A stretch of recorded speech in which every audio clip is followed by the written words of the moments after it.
Anyway, so that's October. Back to September. Mhm. And it's time to have a look at the Indie of the Week. Ooh. Yeah. And this week, we're going to take a look at Piano Wargames. Oh, yes. The finest musical instrument. I'm sure there's a reason why it's called Piano Wargames. I'm sure I'm not going to check because it would spoil anything in my head. I like the mysticism of it. Yeah.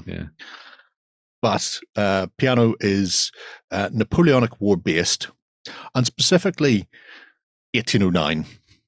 So a little snapshot in time where there was a lot of weird and wacky things going on, and he's been focusing on sculpting a range of, let's say, the smaller nations and contributing nations to some of the grand coalitions. So the ones you're less likely to see being produced in plastic by every company under the sun. So yes, there's a lot going on here.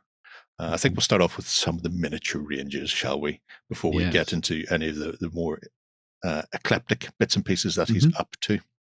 So if I go here, you can see metal and STLs. I'm not looking at ones and zeros. You can't make me. But Jerry, you're looking at a computer screen. You're clearly looking at ones and zeros. Nope. I just made you. No, that's a picture of a metal model. So we have Württemberg, Hesse and Darmstadt, Würzburg, Bavaria, Austrian, the Tyroleans, and then miscellaneous. So as you can see, while the figures themselves can sort of cross a larger period, they're more or less focused in around the 1809 sort of period, and they are absolutely stonking gorgeous. They are amazing. Like I know a lot of people consider the Perry miniature stuff to be the gold standard of sort of Napoleonics, and they are very, very nice. But there's something to be said about what Lucas has done with the miniatures for this range, because they are gorgeous. Full of detail, and as you say, I think the thing that's really great about this is the fact that Lucas wanted to try and zone in on that particular period of the Napoleonic War, and was like, hey, there's nobody making miniatures around this. There's nobody looking at the characters and these amazing personalities that were there at the time. I'm just going to dive in and do all that. And so you've got, as you can see here, like loads of amazing characters and basically every type of line trooper you could think of. Well, I will say I'm very curious about the Bavarians. I always thought of them as more of a peaceful people, a land of milk and honey and many beers. Have you met Germany? Have you met Sundancer? Oh, my. Whatever I think Bavaria, I just think massive steins of beer. Right. Whenever I think Bavaria, I think part of the Holy Roman Empire and subsequent empires and countries afterwards. No, at this stage in the game, everybody was out for themselves. And, just because you may speak a language similar, let's face it, the languages weren't that similar. Oh, so you're from over the hill, so we don't like you? That type of thing, yeah. Yeah. There are a lot of... I was looking at a map. I was talking to Jerry before we started. I was looking at a map of all the different little principalities and regions and everything, and it is mind-boggling how confusing it is. So, I mean, weren't the Swedes big and active at this time? Not so much. I mean, they're involved in the Napoleonic Wars because everybody pretty much stuck the hand in at some point. They weren't quite as aggressively expansionist as they had been previous century. Yeah, fair. But I mean, the Swedes are there, the Danes are there. But yeah, the interesting thing is, I mean, even with the French, France was very partitioned, and so much so that the French that people speak today is a dialect that came from, I don't want to say it was Paris, but it may have been that Paris area, and it sort of grew out and subsumed the other dialects. Likewise with the various places in and around Germany and Austria and the like. They all had their own regional dialects that have sort of been subsumed over time.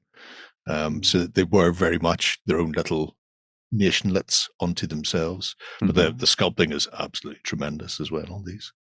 I mean, I did hear that even today in France, I think there's like a government body which is actually responsible for ensuring the purity of the French language so it doesn't grow and evolve with all the slang terms. Yes. Yeah, it's quite odd. It's like the Oxford English Dictionary, but more prescriptive. Yeah. These words can go in, these words can't. I love these. The Jaegers, yeah. Yeah, everybody likes a good rifleman, nice skirmisher. Now, at this time period, what was the weaponry doing? Was it making vast leaps forward, or was it just musket versus musket versus musket? Mostly muskets. The riflemen who existed on both sides were few and far between because it was a similar style. They're all there was no breech loading. It was all dropped in the end, but the rifling slowed down the firing time, which is why riflemen tended to be used as skirmishers in and of themselves rather than have them kicking around the place. I see. Look at the Royal Guard. They are absolutely spanking. There's so much character in them. Yeah, hey, something different. Foot on drum. Yeah. Tactical drum. Piping away there as well, which is nice. Yeah. I think that's one of the things that's really nice about this is that it's not your standard line troopers. So, I mean, obviously you've got the chaps marching forward that you would expect, but then each of the command elements has got, as we were saying earlier, a little bit of that personality and character to it. So you can start to look at individuals and be like, maybe I could actually name this guy and stuff. I think it's great. Who he? A very nice. Is that Napoleon? Joaquin Phoenix? I can't wait for that film. Yeah. It's going to be so good. Yeah. I think we're all the same. CS, Württemberg, everything you need, including dead horses, casualties. Plenty of casualties, yeah. Which might be handy for games that we might talk about later on.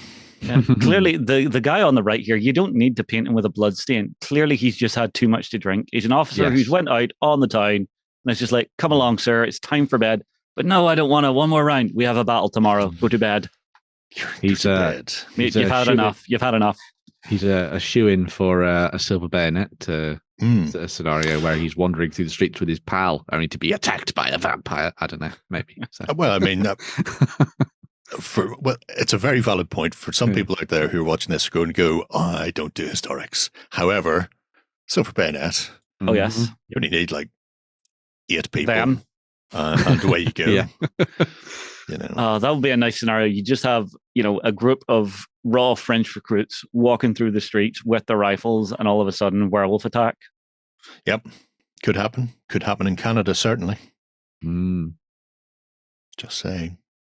I'm looking out to see if any of these commanders for the Hessians actually look like, what's his name? He's crazy. Oh, how can I forget his name? Why is Grandpa on the right? Super old man on the right. She's like, back in my day, we used bow and arrow. Well, I like to think that maybe he's just been continually press gang back into service all the time. Either that or he's just a really, really good shot and he's shooting people. Always one day away from retirement. Yeah. I like these. Yeah, the horse design's really nice on the Piano Wargames stuff as well. Like, they're not massively bulky. They don't. Christopher Walken. Not that. Christopher Walken. It was killing me there. That's why I said nothing. Couldn't care anymore. Can't focus on Piano Wargames. Who played the Hessian? Anyway. I'm surprised you didn't just start talking like him. What we got here? Line infantry, often Spain. I really like, and this is one of the reasons I like Spain and Portugal in the Peninsular War a bit more than previous or later conflicts in the Napoleonic period, because everybody had been there for so long and all the uniforms got ragged and screwed, and the British went from nice white trousers to grey trousers to brown to whatever they could find from whoever was making trousers in the area, type of thing, and it really had a hung together veteran force against veteran force sort of feel. And these certainly have that feel to them, Yeah, patched up legs and stuff. Yeah, there's something I never think about and I never hear anyone talk about. How long did some of the campaigns last for, Jerry? Years in some cases. The Napoleonic period runs from specifically whenever he becomes sort of emperor, you're looking 1804 through to 1815 when they finally defeated him at Waterloo. Obviously, there's breaks in between where there were relative periods of exile there. Yeah, they could sew up fresh trousers. Yeah, one period of exile and a couple of periods of peace when things were sort of ramping up or ramping down. There were periods where, because he 9 coalitions against them? Yes. Anyway, there were multiple coalitions against him. Sometimes he won massive battles, and then it was big suing for peace, and areas were divided up. And then everything went quiet for a while, and then he'd decide that he might, go and tickle somebody else somewhere else. And then there'd be a new coalition formed going, you really shouldn't be doing that. And everything went back to the start, styling. So, it went on for some time. The Austrians are really nice. Not Bavarians. There's officers of the Tyrolean Rebellion. Yeah. This is good. For anybody who wants a way into Napoleonics. One of the reasons the Tyrol Rebellion kicked off was anti-vaxxers. It was. I mean, it honestly, literally was. The guy on the right, he's literally just rocking in the Lederhosen, going, follow me, lads. Well, it was an uprising of the peasants and all sorts of things. Yeah. So, Tyrol's a lovely place to go and visit. If you ever get the chance to go and visit the Tyrol region, it's absolutely stunning. Innsbruck is gorgeous. And if you can do Oberammergau whenever they're doing the Passion Play as well, I heartily recommend that. So good. Every single one of the releases that Piano have put out just sort of like makes me go, oh, that's just great. That would be fun to paint. I love the individuality they've got in some of the sculpts. Again, my biggest fear doing any kind of Napoleonics is it's just guy standing in line with tricorn, just holding like that, or with big flashy hats. Yeah. One of the benefits of having a nice mix of sort of your regular line infantry and then having the skirmishes in there as well, playing around with that. So, yeah. The other thing that's always quite nice about this is it's clearly like incredibly well researched, the stuff that they do. So you're seeing all those individuals, all those characters coming through, but you're also seeing all the different variants in dress and uniform and everything at the same time. Because, again, as we said, it's focused on this not a small, but a snapshot in time. A snapshot of the larger conflict. You get to play around with some really interesting characters and designs and stuff without having to feel like you're stepping on the toes of the larger warfare. Well, the larger bits of warfare going on elsewhere in the continent. It's another Chris Walkenism. Needs more cowbell. You've even got what looks to be a preacher of some sort. Yeah.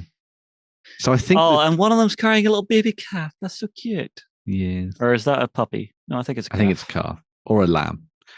So, yeah, eager to run away from the oncoming conflict. So, yeah, but you do get goats. So, everything's great again. But seeing that with I see one there with a preacher holding up a cross. So, yeah, definitely silver bayonet for this.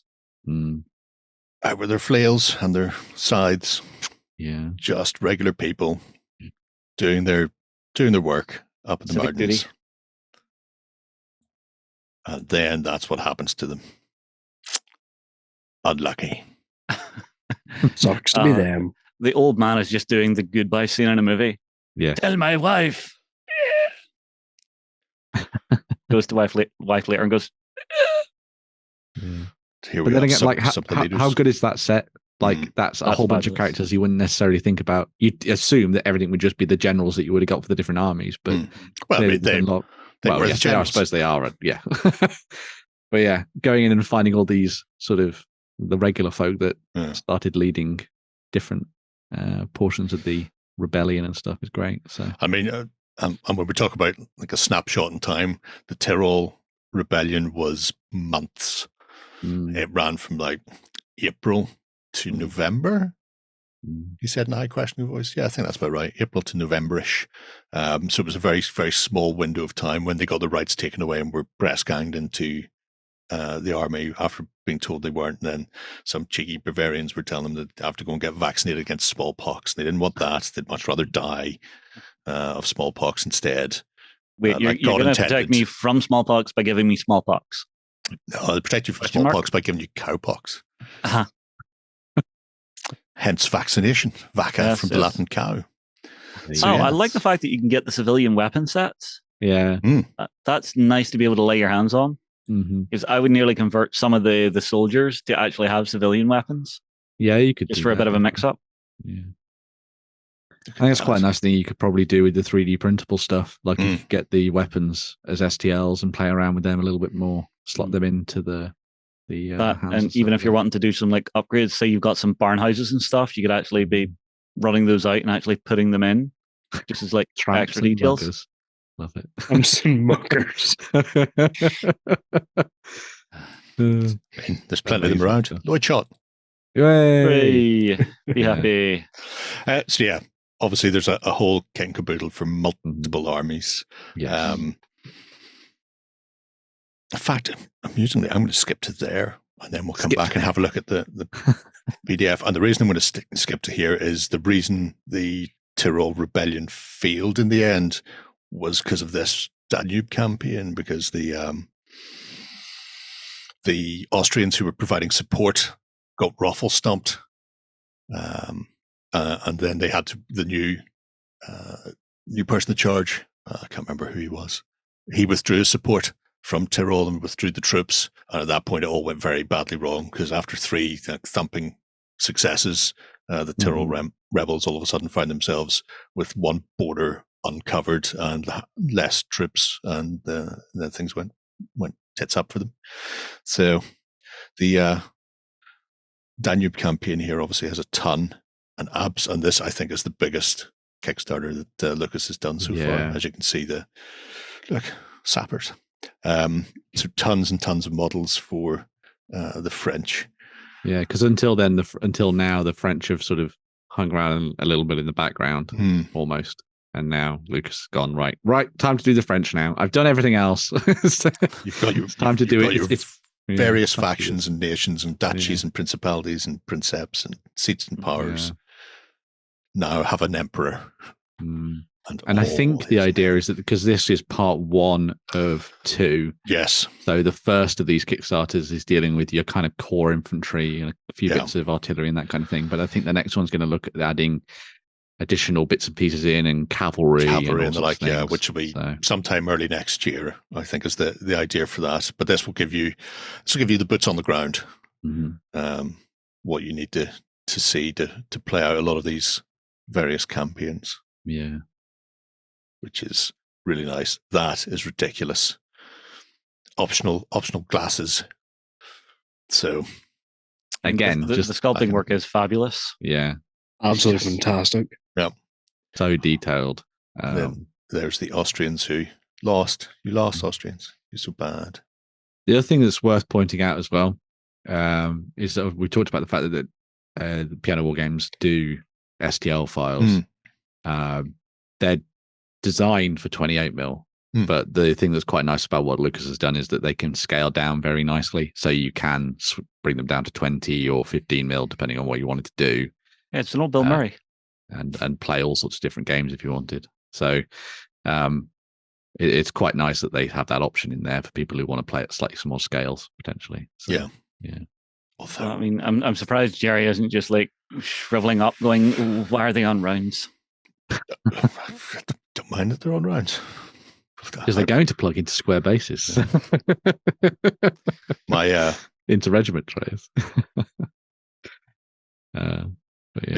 So like the main website, you can get these as metal or you can get these as STLs, and I think he's also going to refund the they're VAT for non.